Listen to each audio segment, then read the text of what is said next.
Olá! A gente está prestes a entrar numa das maiores sagas de família de todos os tempos. É uma história que se desenrola por 3 gerações, mudando o destino de uma nação inteira. Vamos mergulhar fundo no drama, na fé e no plano divino super complexo que se revela logo nos primeiros livros da Bíblia. Então, para a gente se situar, nosso foco hoje está no Antigo Testamento, no livro de Gênesis. Vamos caminhar pelos capítulos 21 até o 30. É uma parte fundamental da história, que mostra exatamente como a promessa feita a Abraão passa para o seu filho, Isaque, e depois para o seu neto, Jacó.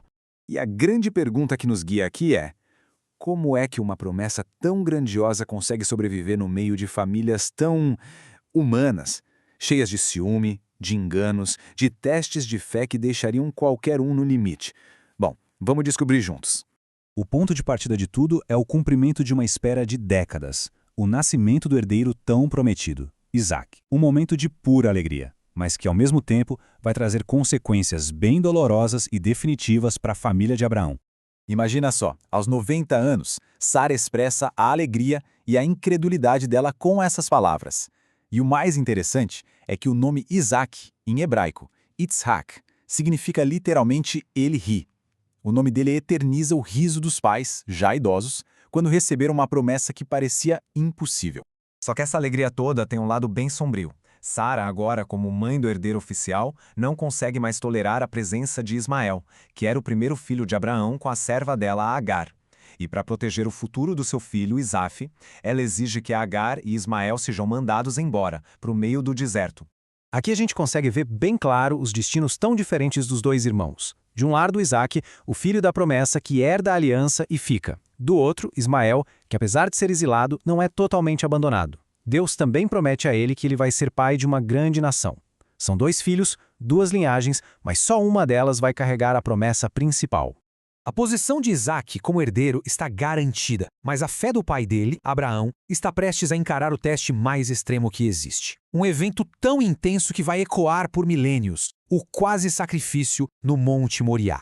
E aqui a gente se depara com uma pergunta que dá até um calafrio. Qual é o limite da obediência? Até onde a fé pode exigir que uma pessoa vá?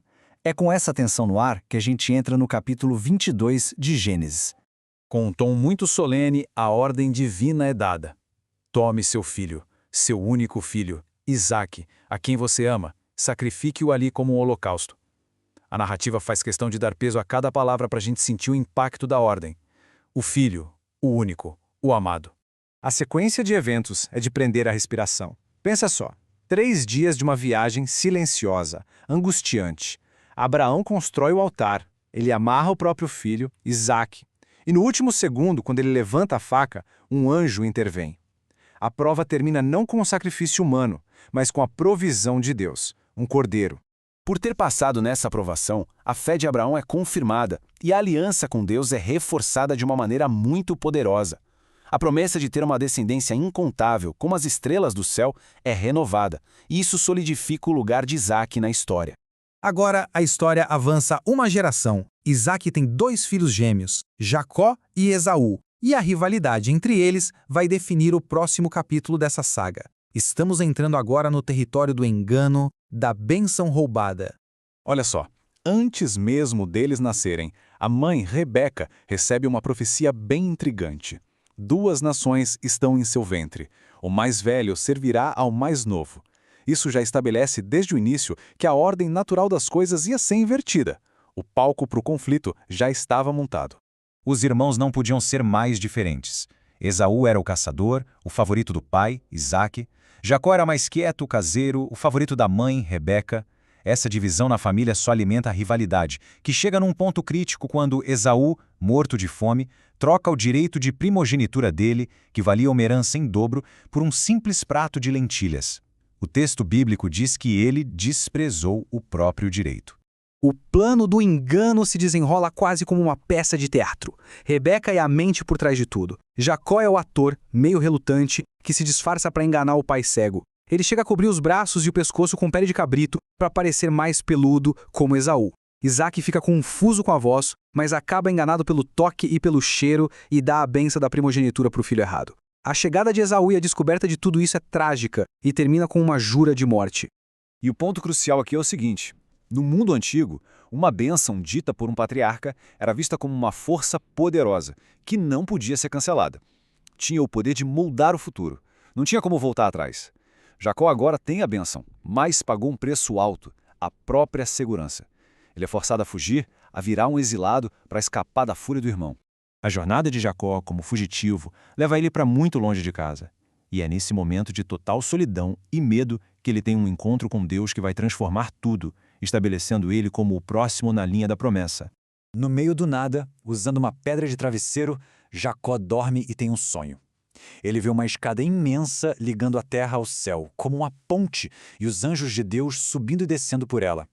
É uma visão muito poderosa dessa conexão entre o divino e o terreno, justo no momento em que ele se sentia mais desconectado de tudo. E lá no topo da escada, Deus fala diretamente com ele. Darei a você e a seus descendentes a terra na qual você está deitado. Todos os povos da terra serão abençoados por meio de você e da sua descendência. Pronto, era a confirmação. A bênção que era de Abraão e de Isaque, agora oficialmente era de Jacó.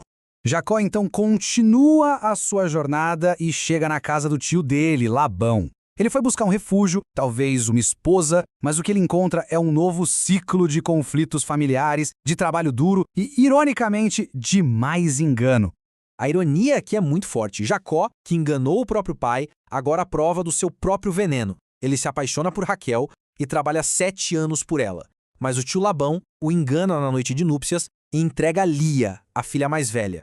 Para conseguir se casar com Raquel, ele precisa se comprometer a trabalhar por mais 7 anos. O que se segue é uma rivalidade amarga entre as duas irmãs. Lia, que não se sentia amada, é abençoada com filhos. Já Raquel, a esposa amada, era estéril. E nessa competição desesperada por filhos e pela atenção de Jacó, elas acabam envolvendo as servas delas, Bila e Zilpa. E é dessa dinâmica familiar super complexa e dolorosa que nascem os 12 filhos que se tornarão os patriarcas das 12 tribos de Israel. Então, depois de 20 anos de serviço, de enganos, de dramas familiares, a gente percebe um padrão muito claro. Apesar das falhas, das mentiras, das rivalidades humanas, a promessa divina não só sobrevive, como se expande. A família de Jacó, que é a semente da nação de Israel, está formada. Mas a história dele está longe de acabar. E isso tudo nos deixa com uma pulga atrás da orelha, né? E agora? Jacó está rico, com uma família enorme, mas ele precisa voltar para casa. Como ele vai fazer isso? Como ele vai encarar Esaú, o irmão que ele enganou e que jurou vingança? Bom, a resposta para isso fica para a próxima parte da história.